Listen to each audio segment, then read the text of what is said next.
Bunda golovkada klapan kuyish asoratlari bor. 112 ot kuchli sepli motori bo'ladi buni. Ko'pchilik qiynaladigan narsa buning metkasi. Katta raspredvalda o'zi bitta metka bo'ladi. Bu ikkinchisida ikkitalik metka bo'ladi. Uni bittaligiga qo'yiladi. Hozir ko'rsataman buni. Mana kichkinada ikkitalik metka bo'ladi. Endi bu tomonda bittalik metka bo'ladi. Septing metkasi bittalikka qo'yiladigan bo'ladi. Bu katta raspredvalda o'zi mana bunaqa shesternasini o'zida bitta metka bo'ladi. Mana bunda septi sariq met anasini shunga qo'yiladi, shu nuqtaga. Keyin pastki val. Pastki valda ikkita metka bo'ladi.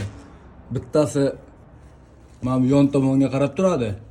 Ikkinchisi bu yoqdagi metkaga qaragan bo'ladi. Mana bu ikkinchi metka. O zaman bu yon tomondagi metkaga qo'yiladi. Video foydali bo'lgan bo'lsa, like va podpiska bosib qo'yasizlar. Endi bilmaganga jo'natinglar. Endi hozir bu yangi ochilayotgan motorlar bo'ladi.